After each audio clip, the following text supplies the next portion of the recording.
Il l'a annoncé sur ses réseaux sociaux. À 29 ans, il prend sa retraite internationale. Raphaël Varane, une décision justifiée par une usure physique et mentale, selon nos confrères du Parisien.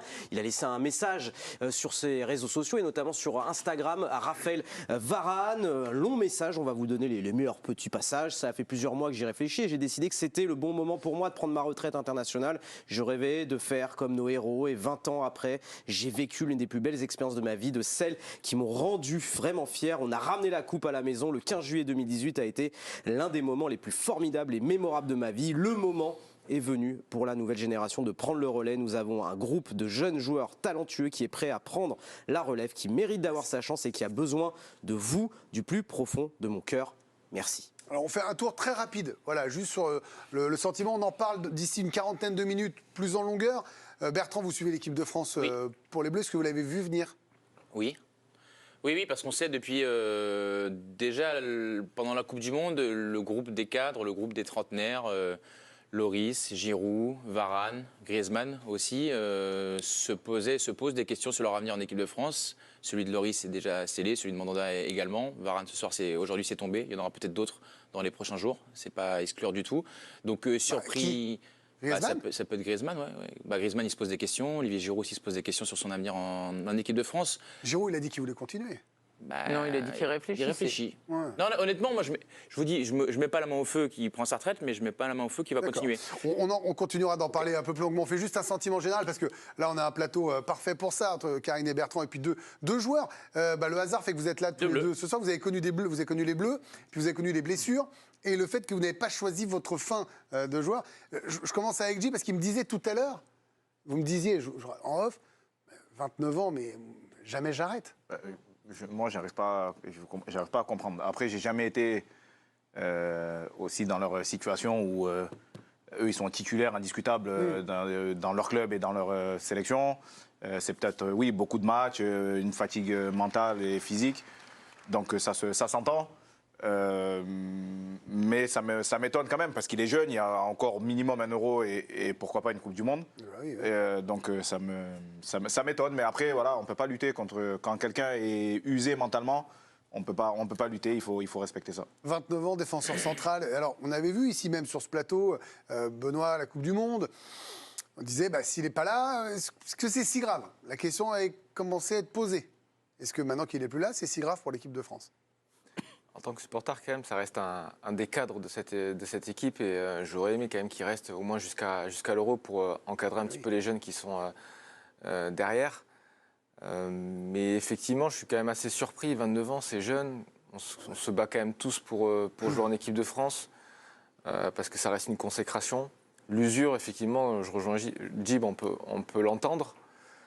Moi, je me pose une question, vraiment, ça peut paraître peut-être bête, mais je me dis, est-ce qu'il n'a pas pris sa décision lorsqu'il est sorti contre l'Argentine où il était bouilli, où je l'ai rarement vu bouilli comme ça? Je ne sais pas. Peut-être que Bertrand me dit qu'il se posait déjà la question, mais est-ce que ça accentue un petit peu sa réflexion? Parce que j'ai rarement vu Raphaël Varane dans cet état-là. Lorsqu'il sort face à l'Argentine, il était bouilli.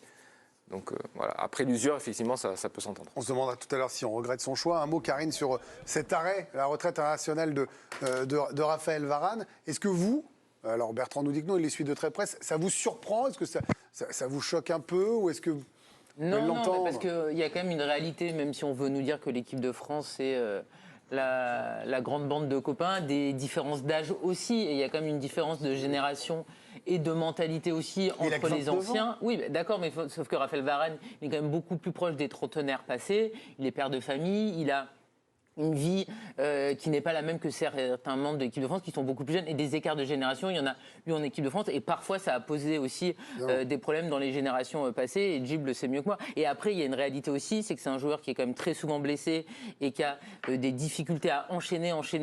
S'il veut continuer à être très performant en club et à nouveau gagner avec Manchester United, le fait qu'il se repose pendant les coupures internationales, ça peut que lui faire du bien. On voit que Benzema aussi, ça lui a servi, même si ce n'était pas son souhait, d'être toujours exceptionnel avec le Real, pendant que les autres, ils partaient faire des matchs internationaux. Donc c'est totalement compréhensible. Et puis il y a aussi, et le message de Didier Deschamps, il n'est pas anodin, en disant, par rapport au fait de décider d'arrêter. Varane, il en a pris énormément dans la poire aussi. Il y avait beaucoup de gens, et vous le disiez, qui ont milité pour qu'il soit plus titulaire, etc. Et à un moment, ça vous use aussi. Et il y avait beaucoup de gens qui voulaient déjà qu'il y ait d'autres défenseurs centraux qui prennent sa place. Il a gagné la Coupe du Monde. C'est bon. Oui, plus une finale, on le rappelle. Alicia. C'est assez intéressant parce que les avis en plateau sont mitigés. On voit que certains comprennent, d'autres moins. On vous a posé la question à vous aussi. C'était l'un des sondages du jour. Et c'est du 50-50. C'est quand même très rare quand ça arrive. On vous a posé cette question. Regrettez-vous son choix? Eh bien, c'est du 50-50. Donc on voit qu'à l'image du plateau, finalement, le cas Varane, eh bien, il divise sur cette décision. Précise, regrettez-vous son choix? Pas comprenez-vous, regrettez-vous son Ah bah choix? mince. Non compréhensible. Vous n'avez pas compris la question non mais plus. si, je oui, réponds quand même non. Mais bien sûr. Non, je ne regrette pas, Bertrand. Oui, je le regrette pour Benoît. La même chose que Djibril, je respecte son choix pour Karine et Djibril. Et oui, vous prenez parti. Vous avez un petit cœur fragile à mon rafle, la petite larmichette. Benoît, je commence avec vous. Pouvoir choisir, c'est bien, son départ. Mais est-ce qu'on ne peut pas se dire qu'on peut revenir un petit peu plus tard? D'autres l'ont fait. Pour ça que vous regrettez son choix? En fait, je le regrette en tant que supporter parce que j'aurais aimé qu'il accompagne en fait tous les jeunes joueurs derrière lui jusqu'au moins l'Euro. Ah, ça s'entend. Parce que malgré tout, qui va remplacer Varane? Est-ce que les joueurs derrière ont la même expérience que lui ou du moins quasi comme lui? Non. Il y a de très jeunes joueurs qui ont très peu de sélection. Il n'y a pas un entre-deux en fait. C'est ça qui me dérange un petit peu. Maintenant, ils ont une Coupe du Monde derrière eux, une finale de Coupe du Monde. Je suis d'accord. Finale. Mais ça reste. Il n'y a pas d'entre-deux pour moi. Et je me dis quand même à 29 ans, il aurait peut-être pu pousser un petit peu. Après, voilà, je comprends son choix. Après, ce qui est bien dans sa position, c'est qu'il a, entre guillemets, il a le choix de décider ce qu'il veut. Il a quand même beaucoup de poids en équipe de France. Il ne sera pas critiqué aussi pour ce choix, je ne pense pas, parce qu'il a énormément donné pour l'équipe de France. La réflexion aussi physique qu'a expliqué Karine, on peut l'entendre et il faut l'entendre aussi parce qu'effectivement, depuis ces dernières années, il est souvent blessé et que c'est un joueur qui a envie d'être compétitif encore très longtemps, surtout qu'il est dans un club en pleine reconstruction, qui commence un petit peu à gagner des matchs et qui peut un petit peu tutoyer les hauts de la Première Ligue. Donc, effectivement, je peux comprendre son choix. Alors, à 29 ans, il prend sa retraite internationale. Alors, aujourd'hui, on s'est quand même posé la question à la rédaction, c'était pas le plus jeune retraité de l'histoire de l'équipe de France. C'est très difficile à trouver. Mais en revanche, c'est le plus jeune joueur. Alors, entre retraite et dernier match en bleu, c'est le plus jeune joueur à disputer son dernier match en équipe de France à 29 ans et 237 jours. On a pris les joueurs qui avaient plus de 50 sélections. Ils font un vécu en équipe de France. Donc, c'est le plus jeune. Devant Didier Six, devant Christophe Dugarry, devant Manu Amoros, devant David Trezeguet ou encore Franck Ribéry. Plus jeune, pas retraité, mais joueur ayant disputé son dernier match en bleu avec un bagage de plus de 50 sélections.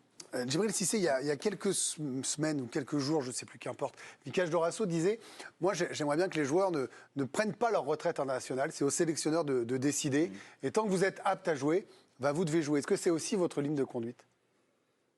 Oui et non, parce que c'est clair, de représenter son pays, c'est un honneur et ça doit être avec fierté qu'on doit y aller. Mais quand mentalement, tu te dis, waouh, c'est galère, les trajets, j'ai une petite pointe là, je vais rentrer en club, je vais pas. Quand tu n'es pas prêt mentalement à voyager, à te faire de temps en temps fracasser devant le monde entier, ben, mentalement, tu n'as pas envie d'y aller, donc tu n'es pas à ton maximum et tu ne seras pas bon forcément. Donc c'est pour ça que je respecte son choix, parce que quand ça touche le mental et que tu n'as plus envie, on peut pas lutter en fait. Enfin, tu y vas mais à contre-cœur. Donc vaut mieux t'arrêter, laisser la place à quelqu'un qui sera 100% dedans.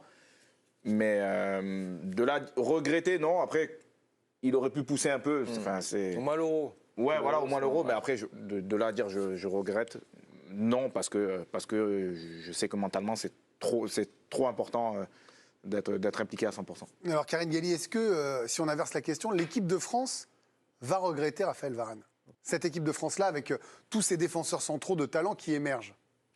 Oui, selon moi, oui, parce que c'est bien beau l'émergence de certains, mais enfin pour l'instant ils n'ont encore rien prouvé. Ils n'ont pas évidemment le vécu de Raphaël Varane, ils ne sont pas champions du monde, mais après Ils ont Raphaël. prouvé quand même pendant la Coupe. Comment?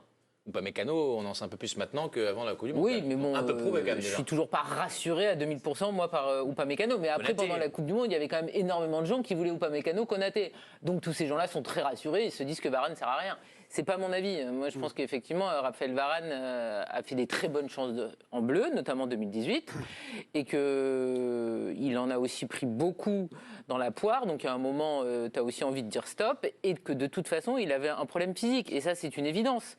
Il ne pouvait pas enchaîner tous les matchs constamment. Il faut qu'il repose aussi son genou. C'est un paramètre important. Il y a une différence d'âge, il y a une différence de génération.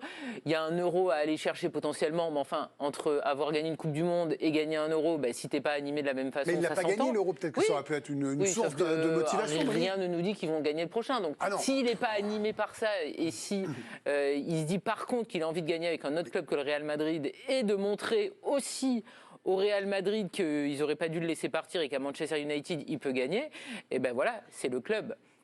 Et Didier Deschamps, on l'a très bien compris, qu'il regrettait ce choix, notamment aussi le choix de Loris. Mais on sent bien que de toute façon il y a un changement de génération, on tend vers un capitaine très jeune, etc. Bon, il a autre chose à faire de sa vie et c'est se consacrer à son club et sa famille. Sur l'usure, on l'a tous vu, il a été blessé juste avant la Coupe du Monde, il a manqué des matchs, 7 cette saison avec Manchester United, même déjà la saison dernière il avait disputé que 29 matchs, il en avait manqué 16 sur blessure, hein. Je précise ces matchs manqués sur blessure, donc l'usure, beaucoup de blessures ces dernières saisons pour Raphaël Varane. Et vous parliez de qui pour le remplacer, en tout cas du choix. On s'est concentré sur les défenseurs centraux gauchers, donc qui peuvent jouer axe droit. Et il y a quand même un réservoir qui est assez impressionnant. Upamecano et Konaté, droitier, oui, pardon, exactement, qui sont droitiers. Il y a Jules Koundé qui pour l'instant joue latéral droit, mais avec le Barça, il joue dans cette position de défenseur central. Il y a Saliba qui est axe droit, il y a Dizazi qui est axe droit, et puis des garçons qui n'ont pas été appelés, comme Pierre Kalulu, Wesley Fofana, s'il n'est pas blessé, puis Mohamed Simakan, le défenseur de Leipzig. On parle beaucoup d'usure mentale et physique pour Raphaël Varane et ça peut se comprendre parce qu'il a battu plusieurs records de précocité. Le défenseur, il faut rappeler qu'il a fait ses débuts très tôt en équipe de France. Oui. Tout commence pour lui le 22 mars 2013 contre la Géorgie, match de qualification à la Coupe du Monde 2014. Il est associé à Mamadou Sakho en défense centrale et devient ce jour-là le plus jeune défenseur ayant jamais commencé avec l'équipe de France. Il a alors 19 ans et très vite il va s'imposer en patron de la défense.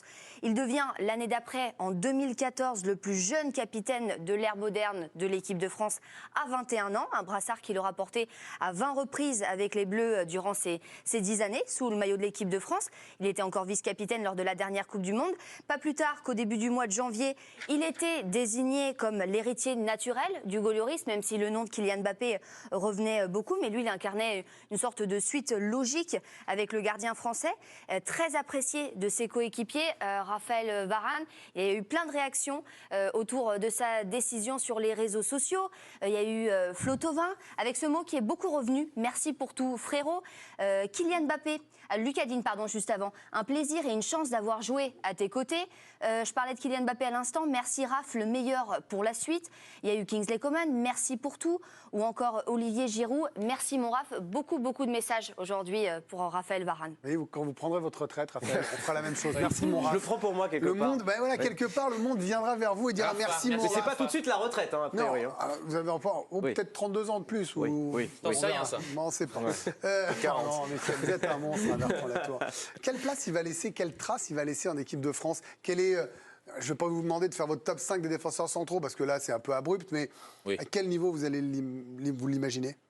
En tout cas, des champions du monde français, il n'y en a pas beaucoup. Il y en a 23 plus 22 en France. Donc au total, il y en a 45. Lui est déterminant parce qu'il est décisif dans le titre de champion du monde de l'équipe de France en 2018. De par son apport défensif, évidemment, c'est ce pourquoi il est aligné. Il y a également ce but face à l'Uruguay qui est un moment marquant quand même de la Coupe du Monde. Il y a cette longévité-là.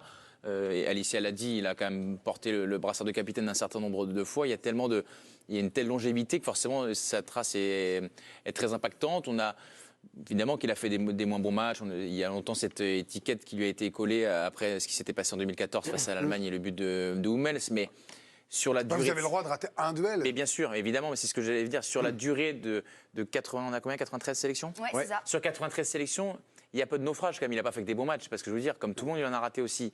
Mais c'est un défenseur extrêmement fiable, intelligent. Enfin, non, mais si je le compare, alors, puisque là on parlait des champions après, du monde. Après c'est générationnel. Non mais De Sailly, j'avais 6 ans, donc je vais pas vous faire une demi-heure sur alors, De Sailly. Et vous, Jib ou Karine ou d'autres, si on le compare du De Sailly à du Laurent Blanc aussi, du Blanc, tout ça, est-ce qu'il est avec eux? C'est ça ma question. Benoît, Jib, c'est pas le même football. C'est pas le même football, donc on peut pas les comparer. Ils ont fait le même métier quand même. Je veux bien qu'on réponde. Oui, mais c'est pas les mêmes époques de football.